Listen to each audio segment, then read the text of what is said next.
चलो भाई स्टार्ट करो, इसका आंसर बताओ क्या आएगा। ठीक है भाई, बताओ इसका आंसर क्या आएगा। आकाश, सुमन और राज ने एक व्यवसाय शुरू करने के लिए क्रम से 1720, 1690 और 1440 निवेश किए। वर्ष के अंत में लाभ 1440 है, तो लाभ में राज का हिस्सा कितना है। ठीक है, ये तुम्हें बताना।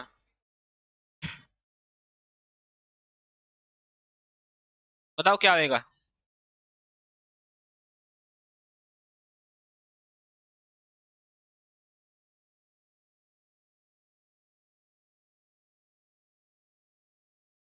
बताओ। इसने कहा आकाश, सुमन और राज ने एक व्यवसाय शुरू करने के लिए क्रम से 1720, 1690 और 1440 निवेश किए। यदि वर्ष के अंत में लाभ 1440 है, तो लाभ में राज का हिस्सा कितना है, यही तो बताना। देखो इसमें क्या करा, एक तो आदमी है आकाश, ठीक है, इसने कहा आकाश है, सुमन है और राज है, ये तो तीन आदमी है। इसने आकाश ने कितने रुपए लगाए, 1720, तो इसने लगाए 1720, इसने लगाए 1690 और इसने लगाए 1240। ठीक है, तीनों ने इतने इतने रुपए लगाए और इन्हें लगाने के बाद जो लाभ हुआ टोटल किसे, यदि वर्ष के अंत में 1440 रुपए का लाभ हुआ तीनों को, इसने कहा तीनों को कितना लाभ हुआ, 1440। तो इसने कहा राज का हिस्सा बताओ क्या होगा। राज का हिस्सा मतलब इसका, सबसे पहले इनका अनुपात लेंगे, सारों की एक एक जीरो कट जाएगी। अब देखो ये दो से कट नहीं रहा, तीन से भी नहीं कट रहा, और कट नहीं रहा ये। ठीक है, जब ये और कट नहीं रहा तो जो भी आंसर होगा वो क्या होगा। देखो जब ये कट नहीं रहा, इनका अनुपात, इन्हें सारों को तीनों को जोड़ेंगे, 1440 के बराबर रखेंगे, इतना ही तो करना पड़ेगा। जब तीनों को जोड़ के 1440 के बराबर रखेंगे, तो रखने के बाद जो भी मल्टीपल आएगा, देखो जो भी क्वेश्चन आएगा वो इसका मल्टीपल आएगा 124 का। ठीक है, अगर जो हम 124 के डायरेक्ट मल्टीपल मतलब इसके फैक्टर करके देख ले, तो फैक्टर कर लो, चलो चार के फैक्टर, चार से काट लो, 4 तिया 12, 4 एकम 4, यानी कि इसके फैक्टर आए 31 गुना 4। तो जो भी आंसर होगा वो 31 का मल्टीपल भी होगा, 4 का मल्टीपल भी होगा। इतनी बात से कोई दिक्कत है क्या, बताओ। तो 4 का मल्टीपल देखो, सबसे पहले 4 का मल्टीपल ये नहीं है, ये नहीं है, ये नहीं है, केवल यही है। ठीक है, तो ऑप्शन नंबर क्या होगा, ए होगा। आई बात समझ में क्या।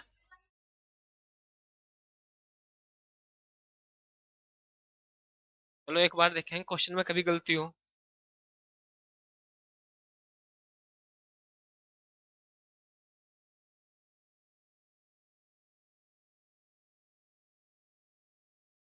सत्रह सौ बीस है, 1690 है और 1240 है, इतना ही तो है।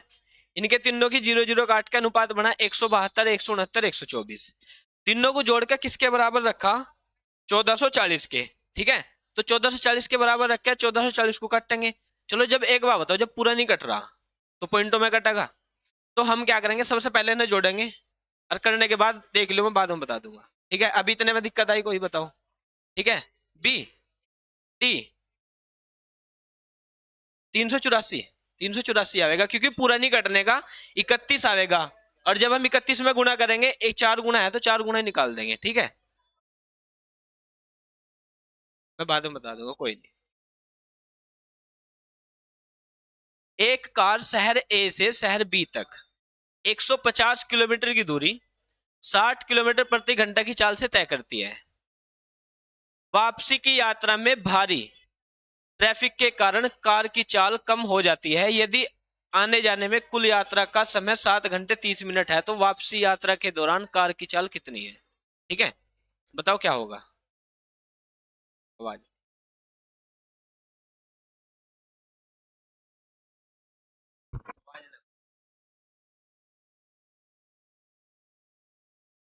बताओ क्या आया, 30। चलो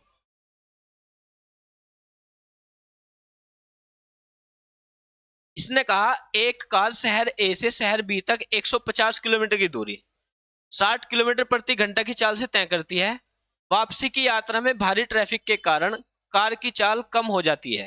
यदि आने जाने में कुल यात्रा का समय 7 घंटे 30 मिनट है, तो वापसी यात्रा के दौरान कार की चाल बताओ क्या होगी। सबसे पहले तो हम औसत चाल निकाल लेंगे। क्या निकाल लेंगे, औसत चाल। औसत चाल का फॉर्मूला क्या होगा, टोटल डिस्टेंस बटे टोटल टाइम। ठीक है, अब एक बात बताओ, 150 किलोमीटर तो गया वो, और 150 किलोमीटर आया होगा, तो टोटल जो डिस्टेंस हुई वो कितनी हुई, 300 किलोमीटर। टोटल समय इसने दिया कि आने जाने में टोटल कितने 7.5 घंटे लग रहे हैं। ठीक है, तो 7.5 घंटे को क्या लिख सके हम, 15/2 लिख सके, 7.5 को 15/2 लिख सके। 7.5 घंटे का मतलब ये होता है, तो हमने लिखा है 15/2। जो बटे वाला है वो ऊपर चल जाएगा आराम से, क्या आया इतना, 15 दूनी 30 और 20 दूनी 40, यानी कि जो औसत चाल निकल के आई वो तो आ गई 40। ठीक है, यहां तक कोई दिक्कत है क्या, बताओ। अब जब यहां तक कोई दिक्कत नहीं आया तो इसने कहा वापसी यात्रा के दौरान उसकी चाल बताओ क्या होगी। तो हम एक फॉर्मूला लगाएंगे औसत चाल वाला ही। औसत चाल वाला कौन सा फॉर्मूला लगाएंगे, औसत चाल बराबर 2x, x की जगह क्या मान लेंगे, पहली दूरी या पहली चाल। ठीक है, कितनी 60, और दूसरी चाल क्या होगी, y होगी जो हमें निकालनी, तो वो लगा ली हमने y, और बट्टे में x प्लस वाई, इसका मतलब क्या हो जाएगा 60 प्लस वाई हो जाएगा। ठीक है, अब यहां से क्या करेंगे, चलो एक काम करो, 1 0 से 1 0 गई, 2 से गया 2 बार, और 2 से गया 3 बार, तो ऊपर क्या बचा, यहाँ पर 3y बचा, और ये इधर हो गया 60 प्लस वाई बराबर 3y। y उधर जाके घट जाएगा, तो इसे हम लिख सके क्या, बराबर 2y। 2 से इसे काट दिया, कितना आया 30, तो जो y का मान आया ना वो कितना आया 30 आया। इसका मतलब क्या है कि जब वो वापसी आया तो उसकी चाल क्या आती, 30 किलोमीटर प्रति घंटा थी। ठीक है, तो ऑप्शन नंबर कौन सा, ए ऑप्शन सही आंसर। ठीक है, आई बात समझ में, ऐसे कर सके नहीं कर सकते, कर सके। चलो आगे बढ़ू। इसने कहा, ये वाला क्वेश्चन, इसने कहा कोस ए बराबर 5/13 है, जहां ए न्यून कोण है, तो सेक ए माइनस टेन ए का मान ज्ञात कीजिए। ठीक है, एक सबसे पहले फॉर्मूला जो हमें जब हम 9th-10th में होते एक फॉर्मूला सिखाया जा, क्या, LAL KKA। ठीक है, ये तो सिखाया जा, तो इससे हम आराम से निकाल सके, किसी का भी मान निकलवा लो कोई दिक्कत नहीं है। तो एल का मतलब देखो ये क्या है, साइन थीटा, ये है कोस थीटा, ये है टेन थीटा, ये कोट थीटा, ये कोट सेक थीटा, और ये कोसेक थीटा, यही तो है। तो ऐसे ही का नाम की हम क्या करेंगे, इसने कहा कोस थीटा बराबर 5/13 है, यानी कि साइन कोस थीटा बराबर आधार बटे कर्ण है, यानी कि आधार बटे कर्ण बराबर क्या है 5/13 है। आधार कितना है 5 है, तो त्रिभुज बनाओ, आधार नीचे वाले तो हुआ है, ये कितना है 5, कर्ण है ये, ट्रिपल एट क्या हुआ है 12 13 5 का एक ट्रिपल एट हुआ है, जब ये 13 है ये 5 है तो ये क्या हो जाएगी 12 हो जाएगी। ठीक है, ट्रिपल एट याद होंगे, ठीक, ठीक है भाई। अब इसने कहा सेक ए का मान निकालना माइनस टेन ए का मान निकालना। सेक ए बराबर क्या होगा, sine cos tan cot sec, sec a होगा कर्ण बटे आधार, तो हम लिख लेंगे कर्ण बटे आधार, माइनस टेन ए क्या होगा लंब बटे आधार, तो माइनस लंब बटे आधार। कर्ण कितना है 13, आधार कितना है 5, ये रहा 5, माइनस लंब कितना है 12, और आधार कितना है 5। इन दोनों का एलसीएम क्या आ गया 5, 13 में से 12 गया 1, तो इस जो पूरे का मान आया वो क्या आया 1/5। ऑप्शन नंबर कौन सा, सी ऑप्शन सही आंसर। ठीक है, ये तो हमें सिखाया गया 9th और 10th में बहुत अच्छे तरीके से सिखाया गया, LAL KK लाल बटे काका। ठीक है, तो इस तरीके से हम सीख लेंगे। यहाँ से क्या इसका आंसर आया 1/5 इसका सही आंसर। ठीक है भाई, आई बात समझ में। चलो आगे बढ़ू। इसने कहा दो संख्याओं का एलसीएम उसके एचसीएफ का 4 गुना है। दो संख्याओं का जो एलसीएम है वो एचसीएफ का 4 गुना है, उनके एलसीएम और एचसीएफ का योग 140 है। यदि उनमें से एक संख्या 112 है तो दूसरी संख्या ज्ञात कीजिए। ठीक है, ये थोड़ा गलत टाइप हो गया, डबल डबल हो गया। ठीक है,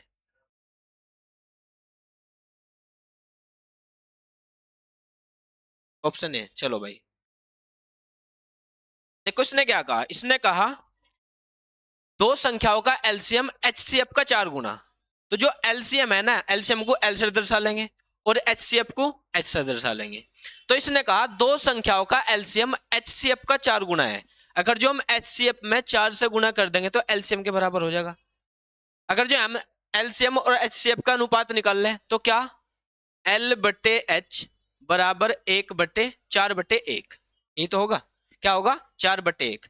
अगर हमें इन दोनों को जोड़े तो कितना हो जाएगा, 5। एलसीएम और एचसीएफ को जोड़ेंगे, लेकिन इसने कहा एलसीएम और एचसीएफ का योग कितना है, 140। तो इसका मतलब है 5 बराबर किसके हो जाएगा, 140 के। और 5 दूनी 10 और 5 अट्ठे 40। तो जो एक का मान आया वो कितना आया, 28 आया। अगर जो मैं 28 की गुणा 4 में कर दूं तो एलसीएम आ जाएगा, और 28 की गुणा 1 में कर दूं तो एचसीएफ आ जाएगा। तो एक फॉर्मूला क्या है, एलसीएम गुणा एचसीएफ बराबर पहली संख्या गुणा दूसरी संख्या। ठीक है, एलसीएम क्या होगा, एलसीएम होगा 4 गुणा 28, एचसीएफ क्या होगा 1 गुणा 28, और बराबर एक संख्या क्या है, एक संख्या है 112, एक संख्या है 112, तो दूसरी संख्या हमें निकालनी। ठीक है, ये तो करना। तो 28 चौक 112 और 112 से 112 गया, तो x की जो वैल्यू निकल के आई 28 कम 28 क्या निकल गया, 28 निकल गया। ऑप्शन नंबर कौन सा, ए ऑप्शन सही आंसर। बहुत आसान आसान से क्वेश्चन है, ज्यादा कुछ नहीं है, बस तुम्हें एक बार सीखते जाओ, आराम आराम से सारे कंप्लीट हो जाएगा आराम से। ठीक है, आई बात समझ में, तो बेसिक से ऐसा कर सके, कोई दिक्कत समझ में आ रहा। चलो, बाकी बाद में ग्रुप में पीडीएफ पहुंचेगी भाई, पीडीएफ से एक बार सोल्व कर लियो। परखर और रिया ने मिलकर एक व्यवसाय में 33,500 का निवेश किया। कितने रुपए लगाए, 33,500। वर्ष के अंत में 6700 रुपए का कुल लाभ हुआ दोनों को मिला के। देखो, जिस अनुपात में हम पैसे लगाएंगे ना व्यापार में, उसी अनुपात में हमें लाभ बटेगा। तो इसने कहा दोनों ने मिला के 33,500 निवेश किए और वर्ष के अंत में 6700 रुपए का कुल लाभ हुआ। तो परखर के हिस्से में 6700 में तो 2000 रुपए मिले। कितने मिले, 6700 में से 2000 रुपए उसे लाभ में मिले। तो इसने कहा परखर का निवेश कितना है। ठीक है, परखर का निवेश कितना है ये हमें बताना। हाँ,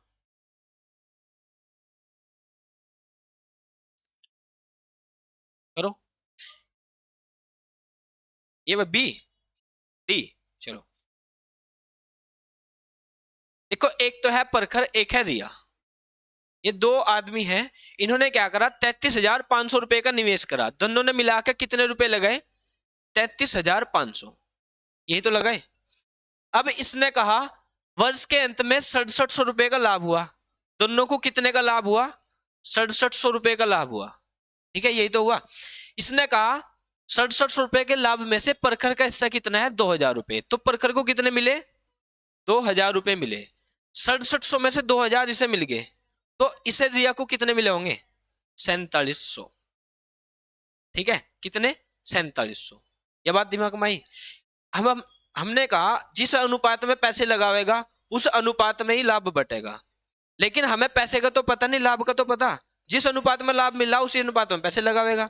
तो हम क्या करेंगे, यहां से 2 जीरो से 2 जीरो गई, इनका हमने क्या कर लिया, इनका हमने अनुपात निकाल लिया। ठीक है, अब इसने कहा परखर का हिस्सा, परखर का निवेश कितना था, किसका, परखर का निवेश कितना था। जो भी आंसर होगा वो 20 का मल्टीपल होगा। इतनी बात से तो हमें कोई दिक्कत नहीं है। लेकिन अगर जो यहाँ पे देखें हम, चारों ही ऑप्शन 20 के मल्टीपल है ना, नहीं चारों नहीं है। देखो, इसमें से एक जीरो काट दिए, दो ये नहीं है ना, तो ये 20 का मल्टीपल है ना, ये 20 का मल्टीपल है, ये दो 20 के मल्टीपल है, तो ये आएगा क्योंकि ये 10 का मल्टीपल है, 10 का मल्टीपल है। ठीक है, तो इन दोनों में से एक आंसर होगा।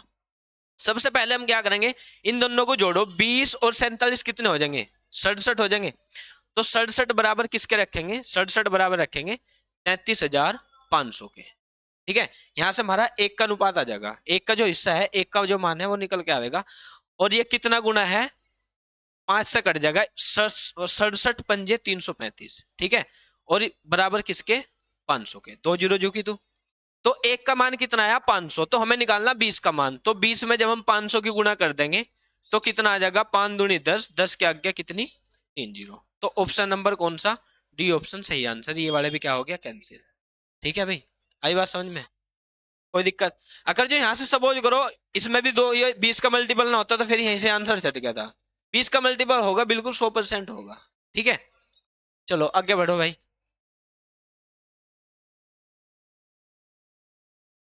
ये बताओ, इसने कहा 999.99, 99.99 और 9.99 का मान ज्ञात कीजिए। बताओ क्या आएगा।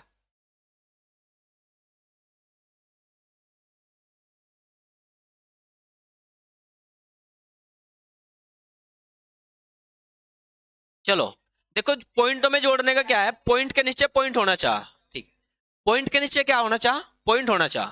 तो सबसे पहले अगर हम देखें तो ये क्या है, 999.99, ये क्या है 99.99, ठीक है, और ये क्या है 9.99। तो अगर हम जोड़ेंगे 9 एकम 9, 9 दूनी 18, 9 तिया 27, इकाई अंक क्या आवेगा, 7 आवेगा। तो 7 केवल इसी में है, तो यही आंसर है, बस बात खत्म। ठीक है, आगे की जोड़ने की जरूरत ही नहीं है। तो कौन सा आवेगा, ऑप्शन नंबर बी सही आंसर। ठीक है भाई, इसका बताओ।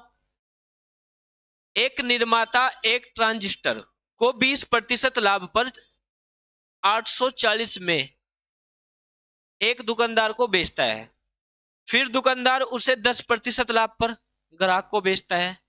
निर्माता के क्रय मूल्य और ग्राहक के क्रय मूल्य के बीच में कितना अंतर है। ठीक है, सपोज करो तुमने कोई वस्तु खरीदी और तुमने क्या करा, 20% के लाभ पे 840 रुपए की बेच दी। ठीक है, और फिर क्या करा, फिर दुकानदार ने फिर क्या करा, 10% के लाभ पे और बेच दी किसी और को। सपोज करो तुम दुकानदार हो, तुमने कोई वस्तु 840 रुपए की बेच दी, लेकिन तुम्हें उस पर 20% का प्रॉफिट हुआ। तुमने फिर दुकान से फिर किसी और को बेची, तुम कितने रुपए में बेचोगे कि उसे 10% का लाभ हो जाए तुम्हें। फिर उसने कहा क्रय मूल्य, निर्माता जिसने वो बनाई थी उसका क्रय मूल्य और ग्राहक के क्रय मूल्य के बीच अंतर बताओ कितना होगा। ठीक है, यही बताना और कुछ नहीं। करो एक बार सब देखो, कौन सा है भाई बताओ, बी। चलो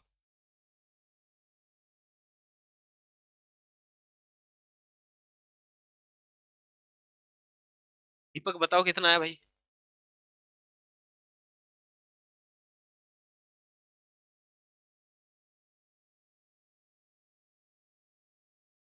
आया नहीं, चलो देखो एक बार। सपोज करो वस्तु कितने की थी, 100 रुपए की थी, 20% के लाभ पर कितने की हो जाएगी, 120 की हो जाएगी। लेकिन उसने 120 की वैल्यू क्या दे रखी, 840 दे रखी। तो हम 120 की वैल्यू कितनी दे रखी, 840। जीरो से जीरो गया, 12 7 84, इसका मतलब क्या है, 7 गुना है, 7 गुना है। तो इसका भी तो 7 गुना होगा। वस्तु कितने की होगी, 700 रुपए की होगी, और उसने बेची कितने में होगी, 840 में होगी। अगर 700 रुपए की वस्तु को 840 में बेचेंगे ना, तो 20% का लाभ होगा। ठीक है, अब इसने कहा दुकानदार ने फिर 10% के लाभ पे बेच दी। 10% के लाभ पे यानी कि इसका 10% निकाल दो, 110/100, 2 जीरो से 2 जीरो, 11 चौक 44 और 11 अठे 88 और 4 92। ठीक है, अब 700 रुपए की वस्तु थी, बेच दी कितने की, 924 रुपए की। तो ओवरऑल कितने रुपए का प्रॉफिट हुआ, 224 का। और वो इसने कहा कि क्रय मूल्य, निर्माता का क्रय मूल्य ये तो था, और जो क्या नाम की ग्राहक का क्रय मूल्य था वो था 924 रुपए। तो इन दोनों के बीच कितने का अंतर है, 224 का। ऑप्शन नंबर बी सही आंसर है ना। बताओ कोई दिक्कत है क्या इसमें, इतना आसान से है, ज्यादा कुछ करने की जरूरत नहीं पड़ने की, थोड़े थोड़ा आराम आराम से करते चलो हो जाएगा। इसने कहा 2 की पावर 4 की पावर 3 गुणा 2 की पावर 5 की पावर 2 को भाग करना 2 की पावर 7 से, वो सरल कीजिए, बताओ इसका आंसर क्या आएगा।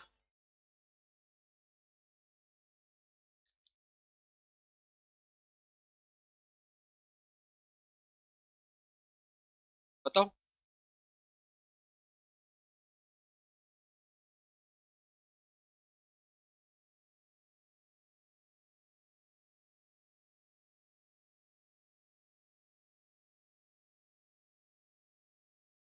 ठीक है भाई, देखो चलो, जब पावर की भी पावर हो ना, तो आपस में क्या हो जा, गुणा हो जा। ठीक है, हम इसे लिखेंगे 2 की पावर 4 तिया 12 गुणा 2 की पावर 5 दूनी 10 और बटे में 2 की पावर 7, यही तो होगा। अब 2 की पावर 7 से अगर 2 की पावर 10 को काटो तो 2 की पावर कितनी बचेगी, 3 बचेगी, ये तो बचेगी। जब आपस में दो संख्याएं गुणा में हो तो उनकी पावर क्या हो जा, प्लस हो जा। तो 2 की पावर 12 तो ये है और 2 की पावर 3 ये है, तो 12 और 3 कितने हो जाएंगे, 15। तो ऑप्शन नंबर कौन सा, बी ऑप्शन सही आंसर। ठीक है, पावर की भी पावर होगी तो क्या हो जाएगी, गुणा हो जाएगी। अगर संख्या दोनों, देखो इसका बेस भी 2 है, इसका बेस भी 2 है, इनकी पावर दोनों की क्या है, अलग अलग है, 12 इसकी है, 3 इसकी है। जब बेस समान होंगे ना तो आपस में पावर क्या हो जाएगी, जुड़ जाएगी। लेकिन पावर की भी पावर होगी तो क्या हो जाएगी, गुणा हो जाएगी। ठीक है, तो ऐसे करके ऑप्शन क्या, बी ऑप्शन सही आंसर।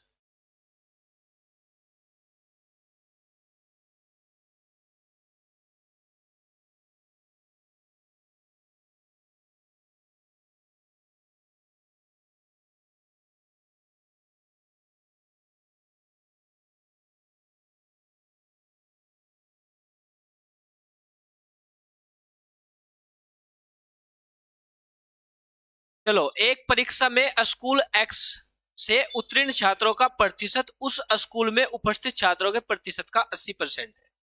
सपोज करो स्कूल में एक्स में कितने छात्र थे, 100, और उपस्थित कितने यानी कि प्रेजेंट कितने हैं, 100 का अगर जो 80% निकाल लूंगा 80 हो जाएंगे। ठीक है, यहां तक कोई दिक्कत। स्कूल वाई में उपस्थित छात्रों की संख्या स्कूल एक्स से 15% अधिक है। ये एक्स के छात्र हैं ये वाले, ये तो आ गया एक्स का मान। ठीक है, अगर मैं वाई की बात करूं, इसने कहा एक्स से 15% अधिक है। एक्स में अगर जो 100 है तो वाई में क्या होंगे, 115 होंगे। तो हमने निकाल दिया 115 क्योंकि 15% अधिक है। ठीक है, अब इसने कहा और उत्तीर्ण छात्रों की संख्या स्कूल एक्स से उत्तीर्ण छात्रों की संख्या से 30% अधिक है। अगर जो इसमें 80 उत्तीर्ण है ना, यानी कि जो प्रेजेंट है, तो इसमें 80 का 30%, तो हम क्या करेंगे, 80 का 130/100, 13 अट्ठे कितना हो जाएगा, 13 अट्ठे 104। ठीक है, 13 अट्ठे 104। स्कूल वाई से उपस्थित छात्रों की संख्या में उत्तीर्ण छात्रों का प्रतिशत कितना है, स्कूल वाई की बात कर रहा है। ठीक है, स्कूल वाई में देखो उत्तीर्ण कितने हैं, 104 उत्तीर्ण है, यानी कि प्रेजेंट कितने हैं, 104। प्रेजेंट कितने हैं, 104, कितने में से है, 115 में से, तो बट्टे में 115, और इनका परसेंटेज निकालना तो गुणा में 100। 5 से काट लो, 5 दूनी 10, 5 तिया 15, 5 से काट लो कितनी बार, 20 बार। ठीक है, देखो अब किससे कट रहा, 104 दूनी कितने हो जाएंगे, 104 दूनी हो जाएंगे 208। 23 से कट रहा है पूरा पूरा, 104 कट नहीं रहा, चलो कोई बात नहीं, ये हो जाएंगे 104 दूनी 208, 1 जीरो आगे झुकी तू बट्टे 23। 23 का पहाड़ा कितनी बार पढ़े, 208 के समथिंग जावे। देखो अगर जो हम 23 का पहाड़ा 8 बार पढ़ेंगे तो 8 तिया 24, 8 तिया 24 हासिल लगे 2, 8 दूनी 16, 17 18, 184। इससे ज्यादा बार पढ़ सके हम, 9 बार पढ़ लो, 9 तिया 27 का 7 का हासिल लगे 2, और 9 दूनी 18 और 2 20। ठीक है, कितनी बार पढ़ रहे, 9 बार। तो हमें पता 9 के समथिंग आना, जो भी आना 9 के समथिंग। अब एक बार बताओ, ये तो 9 से कम है, ये भी 9 से कम है, ये भी 9 से कम है, ऑप्शन नंबर ए सही आंसर। ठीक है, तो इस तरीके से कर लेंगे। इसे पूरा पूरा काट कर देखे 90.4 के समथिंग ही बैठेगा। ठीक है, तो क्या आया ऑप्शन, ऑप्शन नंबर ए। तो कुछ हम यहाँ से भी देखेंगे कि यहाँ से कैसे करेंगे, ऐसा नहीं है कि अपनी तरफ से लगाओ जा रहे, पूरा काटने से क्या फायदा जब हमें यही से आंसर मिल रहा। ठीक है भाई, आई बात समझ में, चलो।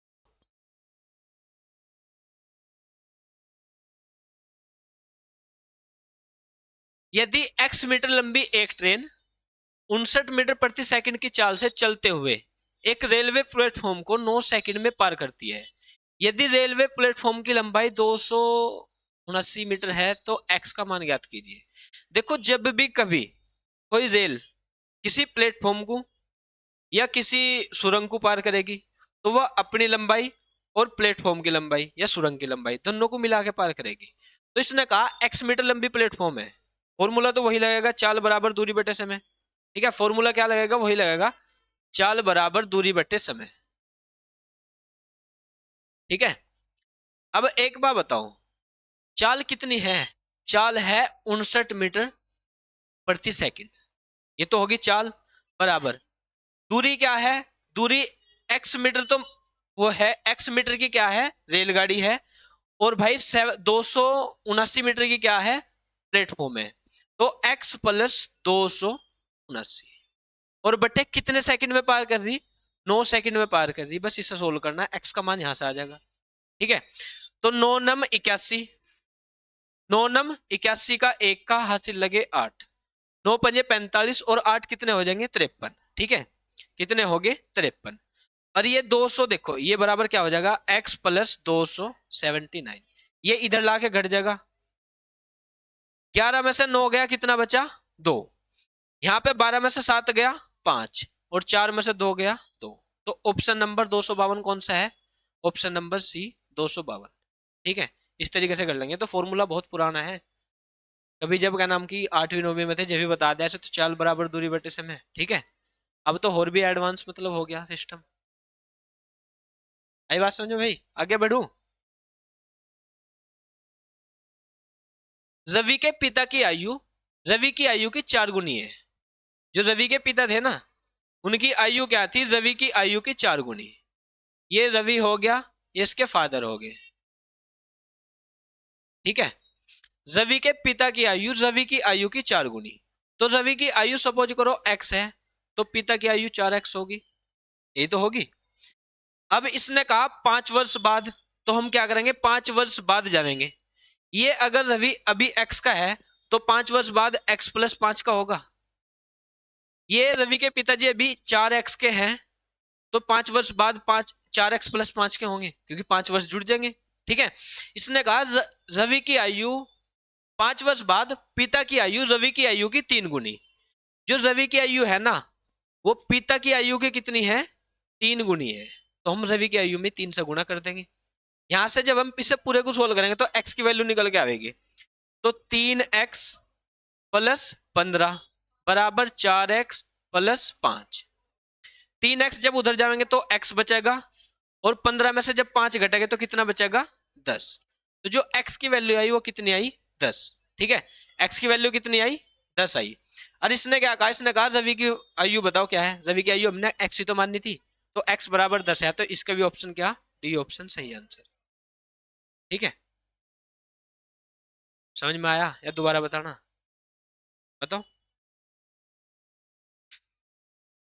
चलो भाई आगे बढ़ू।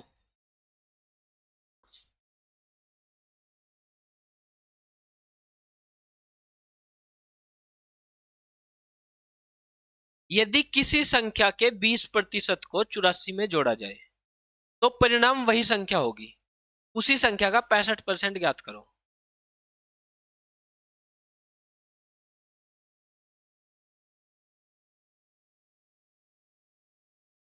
करो।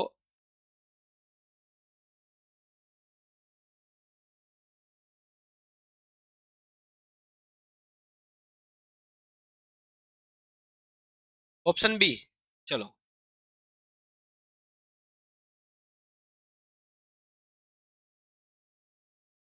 यदि किसी संख्या के 20% में 84 जोड़ा जाता है, सपोज करो वो संख्या x थी, x के 20% में कितना जोड़ रहे 84 जोड़ रहे, ये तो कहा इसने।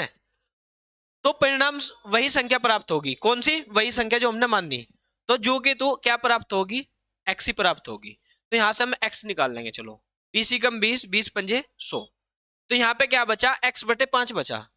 तो 84 तो यहाँ पे जुगा तू बराबर x इधर जुगा तू, ये x बटे जो 5 है उधर जाके माइनस का हो जाएगा x बटे 5। 5 कम 5, 5 में से 1 गया 4, तो हम इसे क्या लिखेंगे 4x बटे 5 और बराबर किसके 84 के। 4 दूनी 8, 4 एकम 4, 4 से काट दिया। तो जो x की वैल्यू आई वो कितनी आई 105, 21 पंजे 105। जो x की वैल्यू आई वो कितनी आई 105 आई। इसने कहा उसी संख्या का 65% निकाला, यानी कि 105 का 65%। तो 105 का हम क्या कर देंगे 65% निकाल देंगे, ये वाला। ठीक है, चलो एक काम करो 5 से काट लो, 5 दूनी 10, 5 एकम 5, 5 दूनी 10। आगे कैलकुलेशन भी नहीं करनी, तो एक काम करो ये इससे कितनी बार जा रहा लगभग एक बराबर, एक से थोड़ा ज्यादा सा है, तो जो आंसर आएगा 65 से थोड़ा ज्यादा आएगा, 65 से थोड़ा ज्यादा। तो 65 से थोड़ा ज्यादा कौन सा है इनमें, केवल यही है 68। इतना ज्यादा नहीं होने का कि 65 से 78 चल जाएगा, या 65 से 88, या 65 से 95। ठीक है, या फिर पूरी पूरी कैलकुलेशन कर लो। लेकिन जब ऐसा अप्रोक्स में जाएगा ना तो हम आंसर लगा सके, कोई दिक्कत नहीं है, क्योंकि उसने ऑप्शन इस हिसाब से दिए। ठीक है, ऑप्शन देखो किस हिसाब से दिए 68, 68 के बाद 78, 78 के बाद 88, 98। ठीक है, तो हम क्या करेंगे, जब हमारा दिख रहा लगभग 1 के बराबर जा रहा, तो जो आंसर आएगा वो 65 से थोड़ा अधिक आएगा। 1 के बराबर ही तो है, थोड़ा सा ही तो ज्यादा है। कितना ज्यादा है, केवल 1 ज्यादा है। तो 65 से थोड़ा सा अधिक, 65 से थोड़ा सा अधिक यानी कि 68। ठीक है, इस तरीके से आंसर लगा देंगे। अप्रोक्स में भी जाना सीखो, कोई दिक्कत नहीं। बताओ। एक कक्षा के 40 विद्यार्थियों की औसत आयु 33 है। ठीक है, 40 विद्यार्थियों की औसत आयु 33 है। यदि शिक्षक की आयु भी शामिल कर ली जाए तो पूरे समूह की औसत आयु 34 हो जाती है। क्या है भाई, बताओ।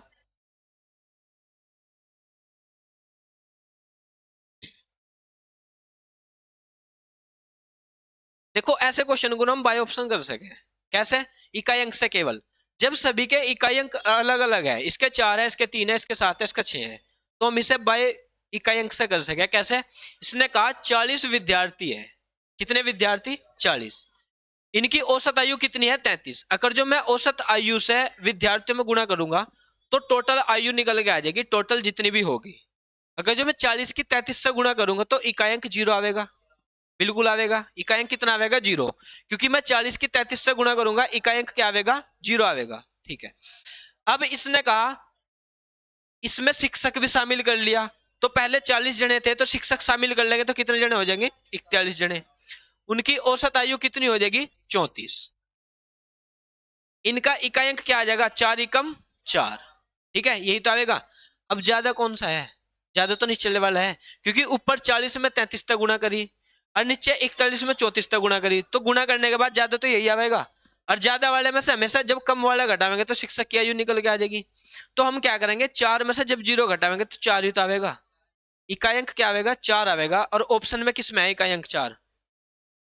ठीक है, ऑप्शन नंबर कौन सा? डी। ऐसे हम कर सके जब इकाई अंक अलग अलग हो। अगर जो इकाई अंक अलग अलग ना होते तो हम क्या करते? 33 की गुणा 40 में करते। 4 तिया 12, 4 तिया 12, 1320। इसकी करेंगे 34 एकम 34, 34 का 4 का हासिल लगे 3, 34 चौका कितने हो जाएंगे?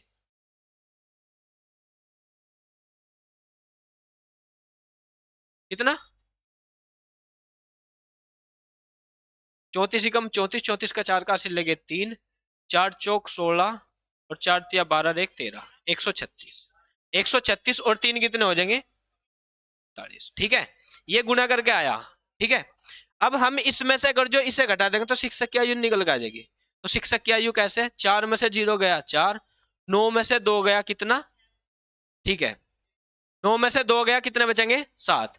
और 13 में से 13 गया 0, तो इकाई अंक क्या? 74 था। मेरे भी यही आया था। ठीक है, तो हम ऐसे कर सके। तो अगर जो हमें पता सबका इकाई अंक अलग अलग है तो हम ऐसे ही कर लेंगे जो मैंने तुम्हें पहले बताया था। ठीक है, बताओ, कोई दिक्कत?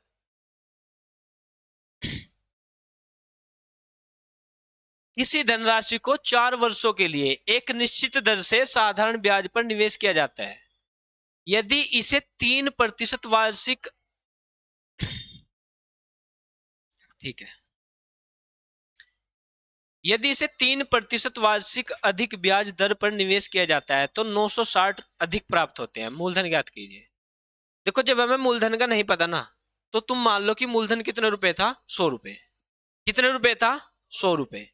और 100 रुपए पर उसने कहा 3% अधिक कर रहे हैं। पहले से कितने भी कर रहे हो, लेकिन उसने कहा 3% हम अधिक कर रहे हैं। तो जब हम इसका 3% निकाल लेंगे तो कितना आ जाएगा? 3 ही आ जाएगा। इसने कितने वर्षों की बात करी?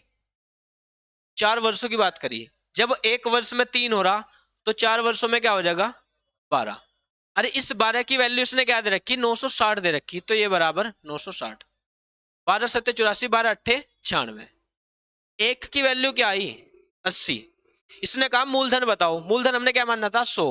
जब एक बराबर 80 के है तो 100 बराबर 8000 के नहीं होगा का? ठीक है, तो यहीं से तो आया 8000। ये 100 सिर्फ मैंने मान के दिखाया, लेकिन वहां पे पेपर में मानना नहीं, वहां पे तो सिर्फ दिमाग में 100 होना चाहिए। क्या 100?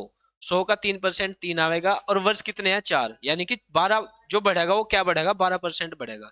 और 12 की वैल्यू क्या थी? 960। और एक की वैल्यू 80, तो 100 की वैल्यू क्या हो जाएगी? 8000। ठीक है, बस इतना है और कुछ नहीं।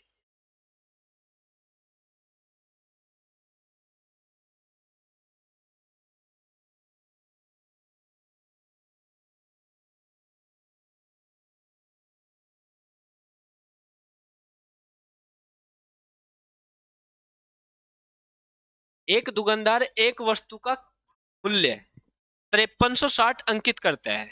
यदि 8% छूट देने के बाद भी उसे क्रय मूल्य पर 34% लाभ होता है तो क्रय मूल्य ज्ञात कीजिए। देखो इकाई सभी के अलग अलग है।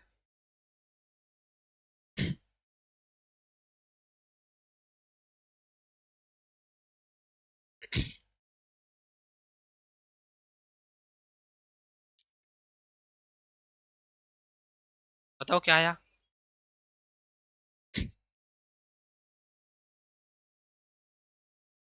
चलो, इसने कहा वस्तु का मूल्य कितना है, 5360 अंकित करता है। ठीक है भाई, देखेंगे। इसने कहा वस्तु कितनी की थी, 5360 की। यदि 8% की छूट दे रहा, तो जब 8% की छूट देगा तो हम इसे लिखेंगे 92/100। जब 8% की छूट देगा तो 100 में से 8% की छूट देगा तो 92 तो बटेगा, 92/100। उसके बाद इसने कहा 8% की छूट देने के बाद भी 34% लाभ हो रहा, तो जब 34% लाभ हो रहा तो 100 बटे कितना करेंगे, 134। ठीक है, अब 100 से तो 100 गया। ठीक है, उसके बाद देखो इकाई अंक, कोई बात नहीं ऐसे देख लो। इसने कहा 134 से कितनी बार कटेगा, ये कट रहा पूरा 4 बार। ठीक है, और ये हो गया 40, और 4 दूनी 8, और 9 चौक 36। इसका जो आंसर है वो कितना है, 3680। ठीक है, इस तरीके से कर लेंगे। अब यहां से हम देखेंगे इकाई अंक 0 आना था, तो बिल्कुल कोई बात नहीं, इकाई अंक 0 ही आएगा। ऑप्शन नंबर कौन सा, सी। इकाई अंक से भी कर सके क्योंकि नीचे 0 कट नहीं रही किसी से भी। ठीक है, ऑप्शन नंबर कौन सा, सी ऑप्शन। 1/20 10/100 का कितने परसेंट है, इतना था।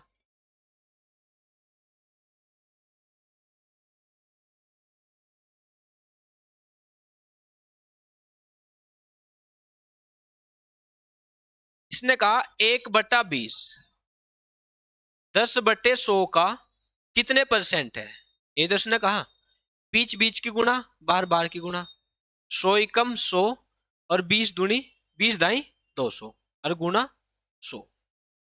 100 तय 100 गया, 2 से 50। ठीक है, तो कितने परसेंट आया, 50%, ऑप्शन नंबर ए। ठीक है, इस तरीके से, बस ज्यादा कुछ नहीं।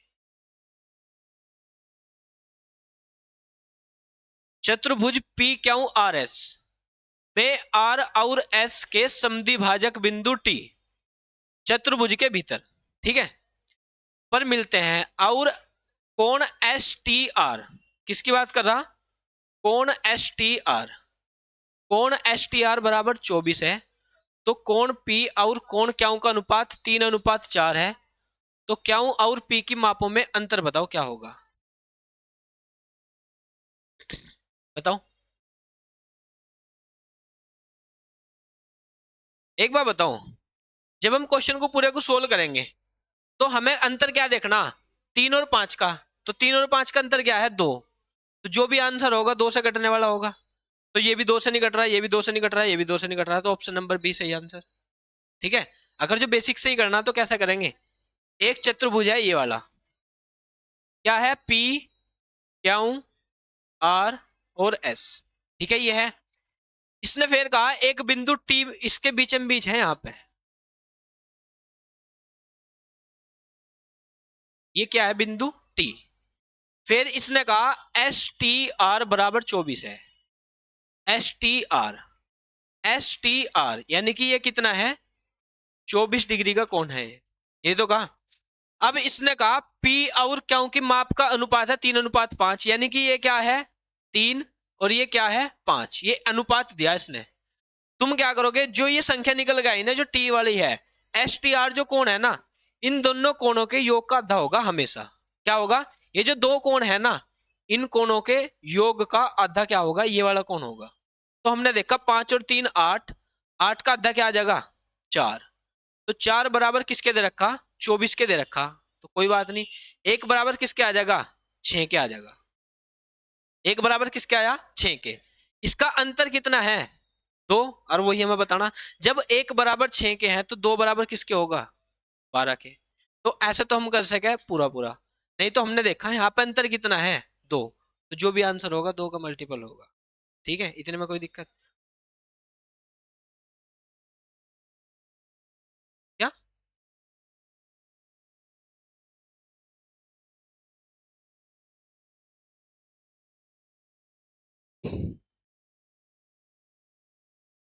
चलो देखो, इसने कहा एक ये है P, Q, R और S। ठीक है, अब इसने कहा एक सेंटर में बिल्कुल जस्ट ये बीच का कोण क्या है, T। ठीक है, इसने ये जो दिया ना ये वाला STR, STR ये कितना दिया, 24 डिग्री दिया, यही तो दिया। जब इसने 24 डिग्री दिया और इसका अनुपात क्या है, 3:4, वो 5, 3:5, ये तो है। मैंने कहा इन दोनों कोणों का योग करो, जो ये दिया 3 और 5, इन दोनों कोणों का आधा, इन दोनों कोणों का आधा, तो दोनों कोण कितने हैं, 5 और 3 8 हो गए, इनका आधा करो, और किसके बराबर होगा, 24 के। थ्योरम है ये, अगर जो पहले इसके बारे में पढ़ा गया जब पता लगेगा, थ्योरम है ये। ठीक है, अब पूरी पर में दिखानी पड़ेगी जब पता लगेगा, नहीं तो फिर तुम कुछ भी पूछने लगो। ठीक है, तो इसका आधा देखो क्या होगा, 4, और 4 6 24, जो एक की वैल्यू आई वह कितनी आई, 6। इसने कहा इन दोनों का अंतर बताओ, यानी कि 2 की वैल्यू, 2 की वैल्यू क्या हो जाएगी, 12। ठीक है, थ्योरम दिखा देंगे एक बार, कोई दिक्कत नहीं।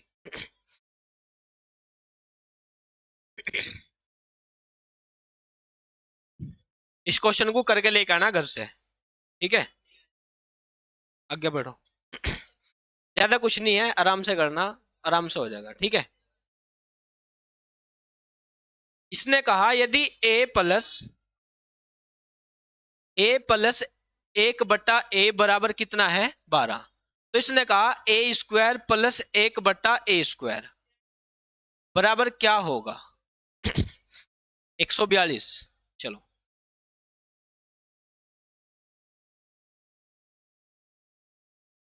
देखो, एक तो इसका शॉर्टकट तरीका है, कैसे शॉर्टकट है कि जो इसका मान है ना 12, इसका वर्ग करो, क्या 144, और उसमें से 2 घटा दो, तो 2 घटाया कितना, 142।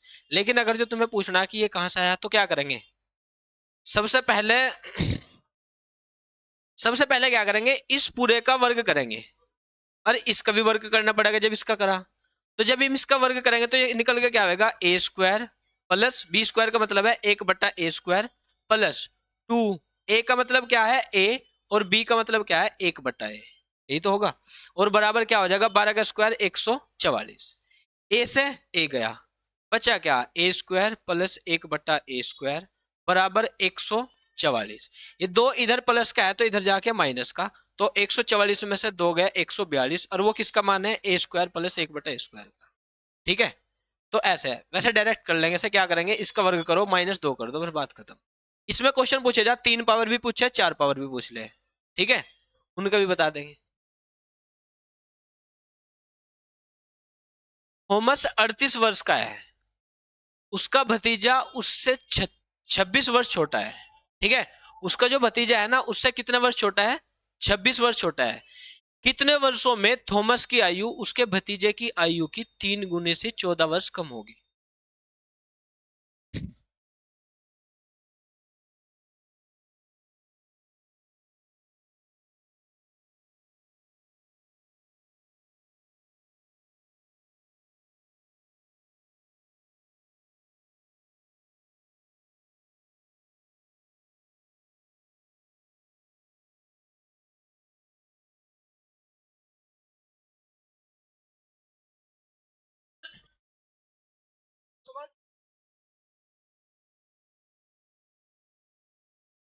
डी, चलो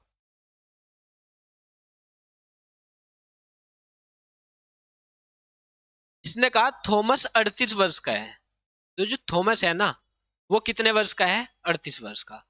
उसका भतीजा, जो उसका भतीजा होगा, कोई भी होगा, ठीक है,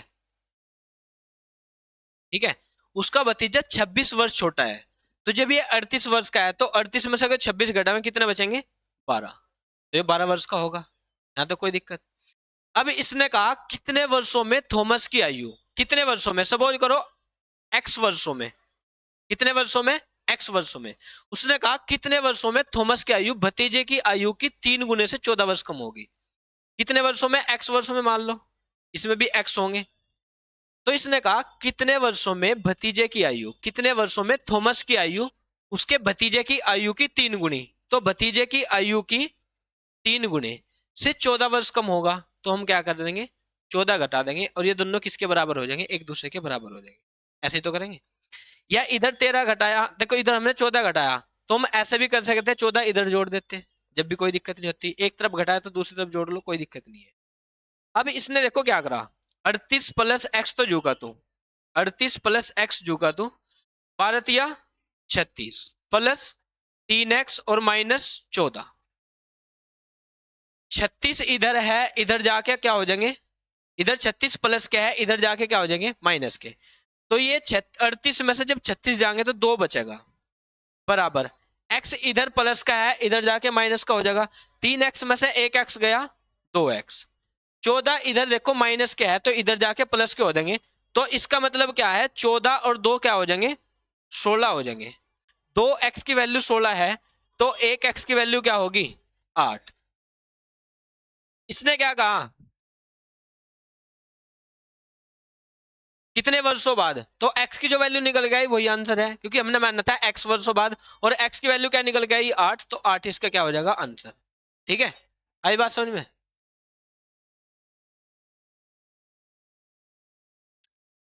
x लोग किसी काम को 28 दिनों में पूरा करने का ठेका दिया गया। ठीक है, 4 लोग बीमारी के कारण काम पर नहीं आए और बाकी लोगों ने 30 दिनों में काम पूरा कर लिया। x का मान बताओ क्या है?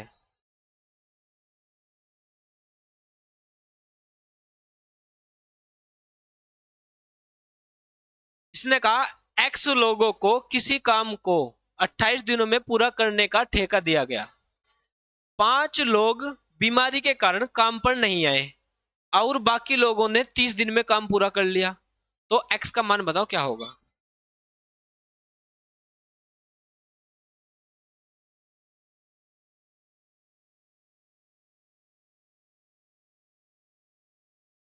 देखो भाई, x लोग थे, कितने लोग? x लोग।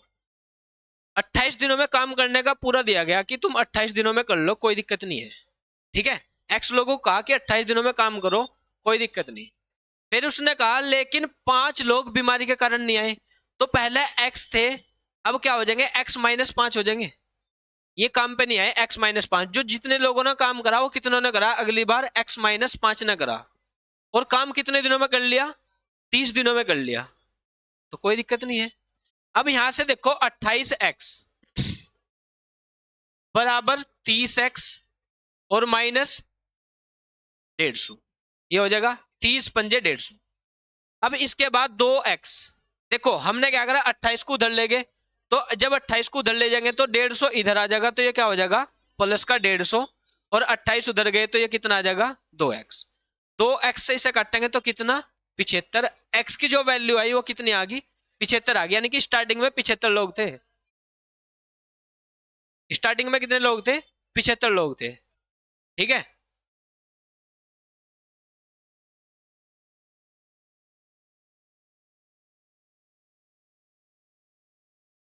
एक पाइप एक टैंक को 3 मिनट में भर सकता है। ठीक है, एक पाइप एक टैंक को 3 मिनट में भर सकता है, जबकि दूसरा पाइप पूरी तरह से भरे टैंक को 12 मिनट में खाली कर सकता है। यदि टैंक खाली होने पर दोनों पाइप एक साथ खोल दिए जाए तो टैंक को 1/4 भाग भरने में कितने मिनट लगेंगे? ठीक है, ये तो कहा एक पाइप एक टैंक को 3 मिनट में भर सकता है, जबकि दूसरा पाइप पूरी तरह से भरे टैंक को 12 मिनट में खाली कर सकता है। यदि एक खाली, ठीक है, आया भाई कुछ दीपक? ठीक है, देखो इसने क्या कहा, इसने कहा एक पाइप है 3 मिनट में भर रहा, जो पहला पाइप है सपोज करो कितनी देर में भर रहा? 3 मिनट में। ठीक है, जबकि दूसरा पाइप है जो 12 मिनट में खाली कर रहा, तो दूसरा जो पाइप है वो कितने मिनट में खाली कर रहा? 12 में। इन दोनों का एलसीएम क्या आ जाएगा? 12।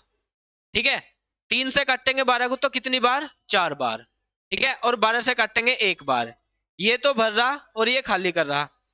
अगर जो दोनों को ओवरऑल देखूं, 4 तो भरा जा रहा, एक खाली करा जा रहा, तो इसका मतलब जो भरा भरा जा रहा वो कितना भरा जा रहा, 3 भरा जा रहा, क्योंकि 4 तो पहले वाले ने भरा और दूसरे वाले ने आते ही एक खाली कर दिया। तो हमारे पास जो काम बचा, एफिशिएंसी बची, वो कितनी बची, 3। अब इसने कहा दोनों पाइप एक साथ खोल दिए जाए तो टैंक का एक चौथाई, टैंक का एक चौथाई, पूरे टैंक की अक्षमता कितनी है, 12। अक्षमता जब 12 है तो इसका एक चौथाई निकाल लेंगे तो क्या आएगा, 3।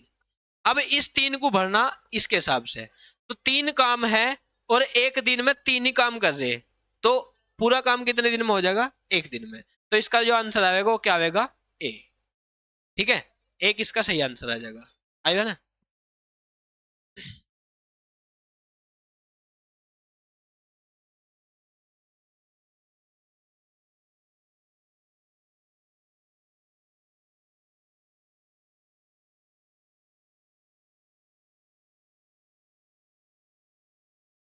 पुरुष और महिलाओं सहित 150 खिलाड़ियों के एक समूह में 58% पुरुष है। पुरुष खिलाड़ियों का औसत 82 केजी है, जबकि महिला खिलाड़ियों का औसत 72 केजी है। तो इसने कहा समूह के सभी खिलाड़ियों का औसत वजन ज्ञात कीजिए। ठीक है,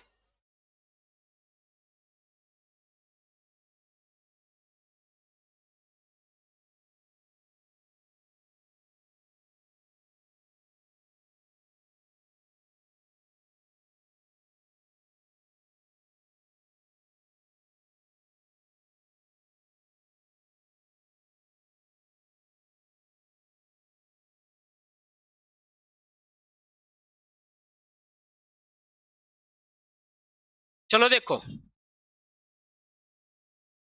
जो 150 खिलाड़ी हैं ये अपने आप में 100% है, कोई दिक्कत है। जब ये अपने आप में 100% है तो 58% पुरुष है। तो इसका मतलब क्या है, इसका मतलब है अगर जो हम ओवरऑल 100% माने तो उसमें 58% क्या है, पुरुष है। तो हमने क्या करा, 58 ही क्या ले लिए, पुरुष ले लिए, क्योंकि 100 का 58% 58 ही होगा। ये क्या होंगे, पुरुष होंगे। अरे इनका औसत वजन कितना है, 82। तो इनका औसत वजन क्या हो गया, 82 हो गया। यहाँ तक कोई दिक्कत। अब इसने कहा जब 58% पुरुष है तो महिला कितने परसेंट होगी, महिला कितने परसेंट होगी, 42% होगी, क्योंकि 58% पुरुष है तो 100 में से 58 गए 42, तो 42% क्या बची, महिला, यानी कि 42 क्या होगी, महिला। अब महिला का औसत वजन कितना है, 72 केजी, तो इनका औसत वजन कितना होगा, 72 केजी। तो इसने कहा समूह के सभी खिलाड़ियों का औसत वजन ज्ञात कीजिए। अगर जो मैं औसत वजन निकालना तो टोटल वजन है जो, उसे अगर जो हम जितने कैंडिडेट है उससे भाग कर दो तो औसत वजन नहीं निकल जाएगा। कैंडिडेट कितने मानने हमने, 100 मानने, क्योंकि 100 पे लेके चले ना कि 150 पे। ठीक है, अब इनकी गुणा कर लो एक बार, जल्दी जल्दी बताओ क्या आएगा गुणा करके। 2 × 8 = 16, 5 × 10 = 17, 8 × 8 = 64, 6 8 पंजे 40 और 6 46। ठीक है, 7 और 4 11 का 81 लगा, एक 48 16 आया क्या इसका।